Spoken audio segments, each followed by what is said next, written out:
Hello and welcome. Today we are talking about how to cultivate vision. How to cultivate vision by overcoming the obstacle of believing that I don't deserve it. Now, I don't deserve it is something that is very subconscious. So we're going to talk about how you can identify if you have some I don't deserve it roadblocks that are coming up when you're trying to cultivate your vision, and how you can overcome those, and some kind of things that happen that make us believe in our life that we don't deserve it, and how we can try to overcome those limiting beliefs in the process. So if this is the first time to our channel, I'm Robin, this is Gabby, here at Making Mindfulness Fun. We help you not only become more mindful, which is more aware, we help you become more empowered to be a creator and not a victim. Because victimhood is, it's easy to get stuck in that trap, but really when you step back and align your chakras and understand where your programming started in your childhood, then you can overcome these things and become a creator and realize that you really do have the potential to manifest anything you want in your life. So in our last video, we kind of did like a part 1 to this. We were talking about how vision is so important for you to create ideal, happy relationships in your life, whether that's that you're single and you're trying to find your ideal partner, or whether you're in a relationship and you guys feel like you are not having the relationship that you would like to have in your life. But in this video, we're going to be talking more about, let's say you're in a situation in your life where you feel stuck. And I think most of us in our life kind of feel like we are stuck. And the only way to overcome that stuckness is to have some sense of vision. You gotta have some goalposts on the horizon that you're moving towards, otherwise you just stay in the stuck. And so this video, we're gonna be talking about I don't deserve that. And the reason that this came up for me is, so I've been in this town called Lander for about roughly 6 months. And for a long time, being here was my vision of what I have experienced in the last 6 months.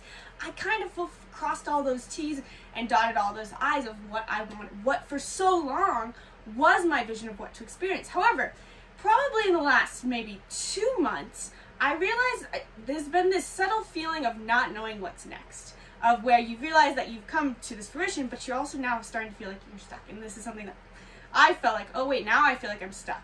And it was very subtle. I didn't necessarily notice it. All I knew was that I was not particularly motivated for the next thing. I didn't really have a next thing. I didn't know when I laid in bed at night and I was doing my manifestation. Nothing really came to mind. There's nothing like, I don't know my vision. Like nothing's worth it. Nothing's worth it, but even more so, I realized it's not that nothing's worth it. It's that the things I used to tell myself that I wanted, I don't deserve that. I'm not someone who deserves that. And it's funny because, yes, it was only yesterday that I kind of noticed this, that I realized that it was not that I didn't have visions anymore, it's just that all the ones that I had, I told myself I wasn't worthy of. I realized that that is why, I'm in the world around me, I'm very different than the norm, particularly for people who are my age in their early 20s.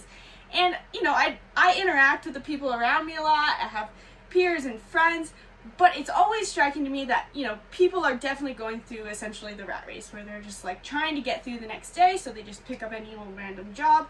And, this is a climbing town, so people do look forward to their climbing, but that's it. There's no sense of some bigger dream. And I realized yesterday that in my mindfulness of realizing that I wasn't deserving of my visions, I was like, this is why people settle. And this is why people end up in a reactive mode, because early on, they're told that they're not worthy of their dreams. And this can go on very early on. A lot of people are told this as very young kids, and then in high school and college, it's just, your dreams are shattered and destroyed from a very early age. And it's not that their dreams are straight up shattered, it's that there's been subconscious messages going on our whole life, particularly for most people who are raised in a regular school system, that you don't deserve that, and you're not someone who's worthy of that. You're not special enough to have that. Like you gotta be like everyone else. And so, this is key to reawaken your creator potential. And I realized that within myself. That if I wanted to be a creator again, I'm gonna have to step up to the plate, take responsibility for the fact that, oh, this is the primal hardwiring stepping in that I talk about so much, and I didn't even realize that it was coming back up again. And all of my subconscious programming from childhood of like, I'm not enough, I'm not worthy, all of those things are coming up and manifesting into my future, and I'm letting my past hold me back from creating future that I desire, and I'm essentially being victim to my wiring. So, is there anything you want to add on? Yeah, so how do we, once, awareness is really mindfulness, I said it. It's awareness, but we try to empower you too. We should have said making mindfulness empowering instead of just making mindfulness fun, because there's this element of like, okay, I'm mindful, I see it happening, I'm experiencing it. The hard part is like, what do I do with it? And so, in the case for Gabby, it's asking more and more hard questions, and we can't say this is ours because Reagan Hillier talks about this a lot, but you have containers, right? And most people, your container, this is what you think you're worth this, whatever this thing is. Like, this is what I want. It's $5,000 a month. It pays for this, this, and this. And that's great. That's great. But you need to be thinking about a bigger container, okay? And being able to, and that's what I always go back to with myself and with the kids and my husband. I go, look, this is great. We have this goal. We have this container we're aiming for. But let's just assume that we're going to make that container. Then what? Now what's the next container? And I know every single thing that I've ever put in my first container always happens. It always happens. Where it's hard is for me to believe that I'm worthy of that second container. There are certain things that fear always gets in the way of that second container. And so I have to do the hard work and do the shadow work. And I'm like, why? Why am I limiting myself? Do I really want this thing or not? And it probably helped, was it, you think, going to look at, we were looking at a house, an Airbnb to use for the winter, that it was really nice. And it was like a price point above what we would normally feel like we could justify spending. But I always come back to, you guys, you know what is amazing? Is we always earn what we need, what we feel like we truly value and that we think that we deserve. Like, I walked in that house, I'm like, I deserve this big kitchen. I deserve this big master bedroom. I deserve these beautiful windows. This will bring me so much joy that then I can start not looking at the price. But my limitation is actually, like, it's hard for me to just take the lead as a mom, and that's where my Lilith comes in, and just to be like, you know what? We're going to figure it out. I'm just going to choose, because I step back and I go, do you guys want it? Do you guys think it's good? I don't know. Like, I don't want to make the wrong decision when I know deep down in my heart that I should just have left and come back with the check and said, we're just doing this. We're just doing it. I don't know if it's right or wrong, but that's what my intuition says. Like, this is just what we're going to do. And I'm not going to start worry so much about if I'm making you guys happy or if it's the right thing or what if I, but I still catch it. Mindfulness is catching it. So you have to have that vision for the bigger container. Right, you're going to add what's the bigger Absolutely, container. and it's like, so you kind of have to work, I think, with both simultaneously, like literally within the same hour, probably, of sitting down and doing this. Because I know that that I don't deserve is so strong. It builds a wall. It's like a brick wall that you could not say what you want for life of you. If you think that unworthiness is so strong that you could not allow yourself to want something. And so this comes back to identifying your programming. Whatever your Enneagram is indicator to your programming. So figure out what your Enneagram is with our other videos to figure out what your Enneagram is. Because so for me personally, it's Enneagram 3. I began to attempt to journal about, okay, well, what is going on? Why do I feel stuck? Why do I feel lost? Why can't I, for the life of me, as like the most quote-unquote productive, motivated person you probably meet, I can't think of anything that's worth being motivated for.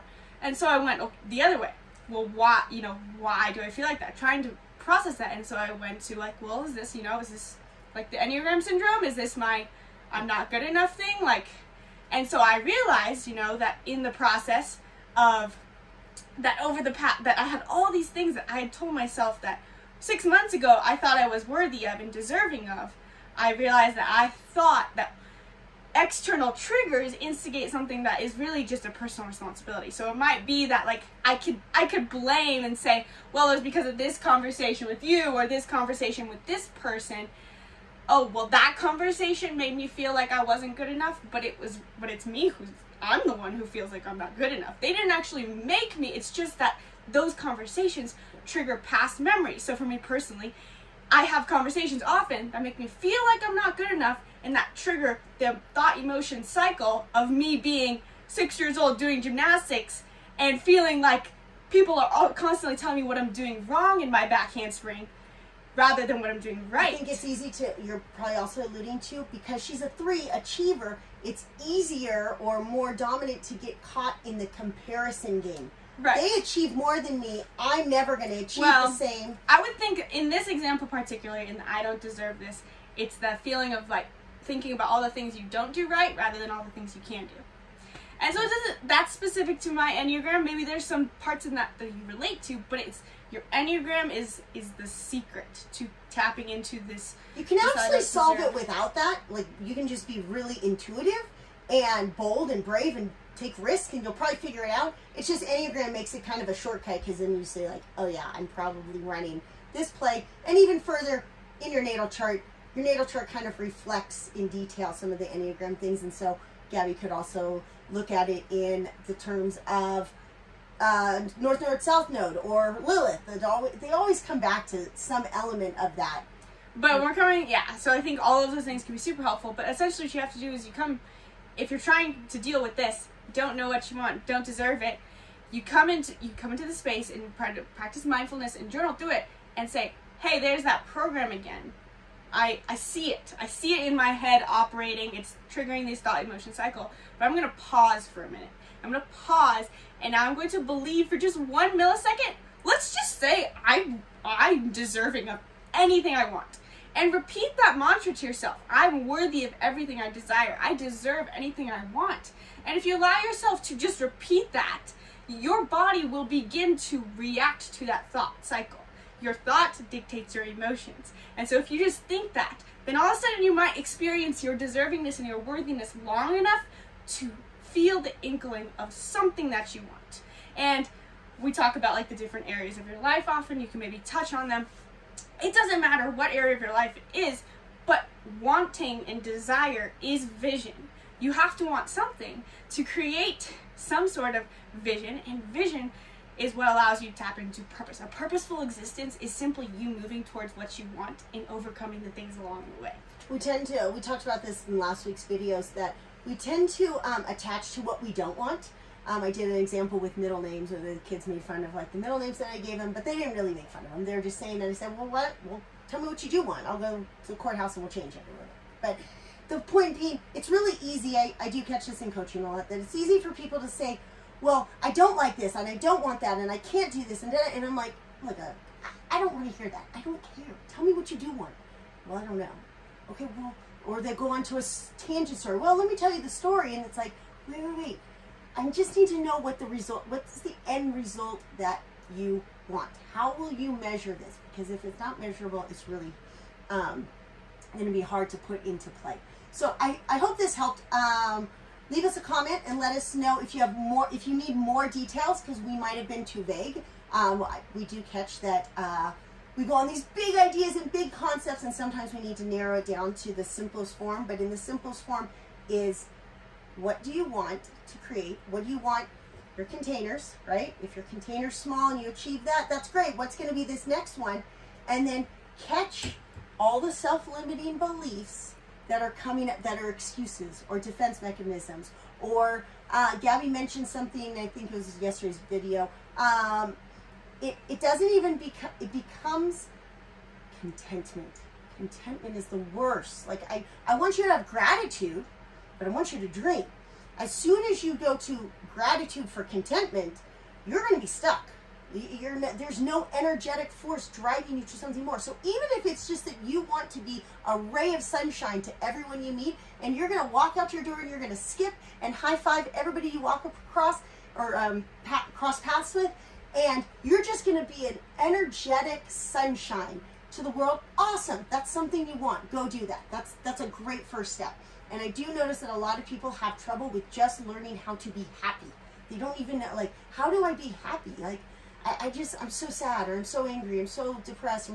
Like, you know what you do? You look in the mirror and go, I'm happy. I'm happy. Guess what? I'm happy today. Yeah, I'm happy. And you put sticky notes all over your house or your RV or your car, and you say, I'm happy. I'm happy.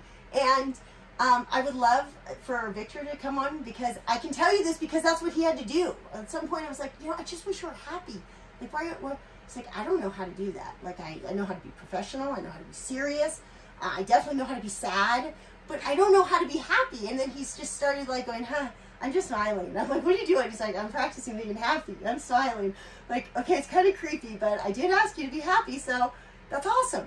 You're happy. And now he tries to skip more often, and that seems to help. And then just sitting in meditation in gratitude. Just find what is right, what is good. But again, we don't want to stop there. It's hard. I know that might be the first step for you. You don't have a third eye vision. So you sit in gratitude, but then, sorry, there you go. You sit in gratitude. My phone's always dying. Actually, we should do a video one day of how your phone takes on your personality. Like, I can operate at like 8% energy for like a really long time, just like my phone. It stays at about like 5 to 10% most of its existence. That's weird. So happy is important, but happy is contentment. Contentment is not third eye vision. That is not going to get you to grow towards your dreams, and it's going to keep you stuck in self-limiting beliefs. So yes, be happy, but you've got to also dream big. Now, if you are someone who feels like this, if this video helped you, if our last video helped you, where we're talking about third eye vision, and you know this is something that you want, there's something you're trying to shift out of your victim mindset, you're tired of being victim to your self-limiting beliefs, your inner conflicts, your external conflicts, and you're ready to create the life you want, you're ready to create ideal relationships, vibrant health, and live a life that you're passionate about, then this is what we are teaching you in our Be the Hero Academy. Be the Hero Academy is an ongoing monthly group membership where we provide a journey for you to step into self-love and self-understanding, and we also provide direct support for you guys in group coaching calls without the high price tag of one-on-one coaching. So you can check that out. If you want to learn more about Be the Hero Academy, all you have to do is visit the URL of bethehero.academy. So check out that website. The link is in the description below. If this video helped you guys, make sure you stay tuned for part 3 where we talk about the final video of the obstacles that get in the way from us having a third eye vision. If you have more specific questions, let us know in the comments below. And of course, make sure you hit the like button if you liked it and subscribe for more videos. Thank you guys.